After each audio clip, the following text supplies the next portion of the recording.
Hi, I'm Natalie Slipko, and welcome to the Golden Shoes Tap Tutorials. I absolutely love to tap dance. I've performed in many musicals throughout the U.S. I've taught, I've choreographed, but now I want to give back. I want to teach you how to tap dance. So let's shuffle up to Buffalo and have some fun. So the lighting's not going to be the best here, but here's what I meant by doing some kitchenography. Forget about it if you can't stand and dance. You can sit and dance. Just find a computer chair or a chair that you might have at home that's got some wheels on the bottom of it. And if you're like me and your kitchen is ultra tiny, you can actually push yourself along using the counter space. But if that's not your case, then I'm sure you can figure something out. Now, I'm not going to have my tap shoes on because I can't scuff up the floor.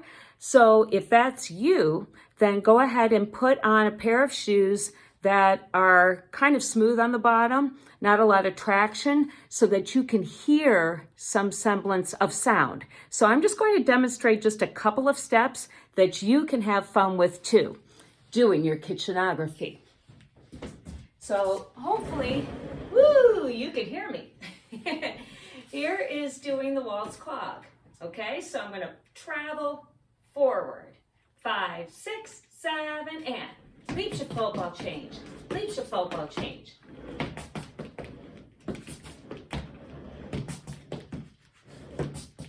Another step that we did, brush, dig, heel, heel. Since I have nowhere to go but back.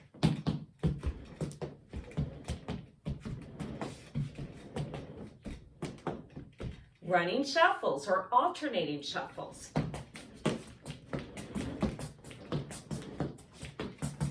So while you're doing this, you definitely want to keep your posture nice and strong and upright. You don't want to be like this, right?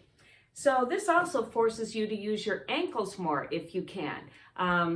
So whether you are able to stand and tap dance, try doing it seated, and you may find it's a little bit more challenging, which is a good thing.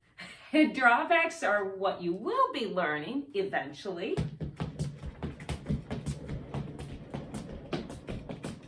Flat ball change, and go ahead, if you can, use your arms as well.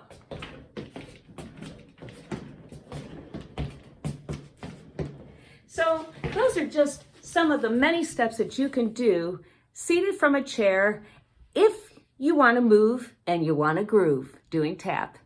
That's the awesome thing about tap. It doesn't matter how old you are, or maybe your mobility is a little bit challenged, you can do it seated. So I have this little plywood plank that you can go to any home goods store and purchase, or if you happen to have one laying around, cut it up 4x4 or 3x3. You can actually practice the steps from a seated position, and it will help you with your ankle work. So things like, for instance, flap heels we did, right? Full lap heel, full lap heel, full lap heel, full lap heel. If you don't have the ankle work yet, don't worry about it. What you can do is pick your foot up this way, as long as you don't hit the chair, and still flap heel, right? We also did flap heel heels, remember those? Going forward. Now you really don't have an excuse to not be on the balls of your feet when you're supposed to. Single, double, and triple, the buck version. Let's do 2 each. 5, 6, 7, 8. Brush, hop, step, flow, lap, step, stop. Double.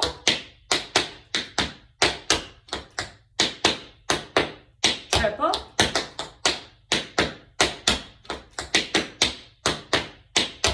We also learned the standard version. Remember, that starts on 8 and with a shuffle. Let's do 2 singles, 2 doubles, 2 triples. 5, 6, 7, 8, and 1.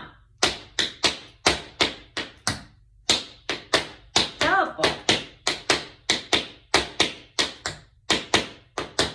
Triple.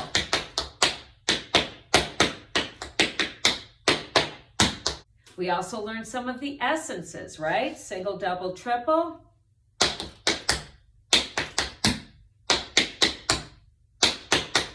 We learned double,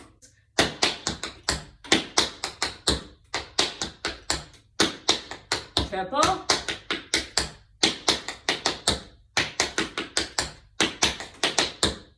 buffalo step. 5, 6, 7, 8.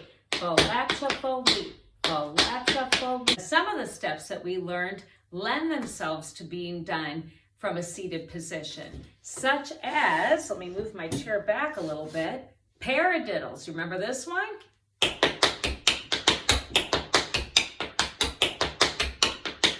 Or like Ruby Keeler time step.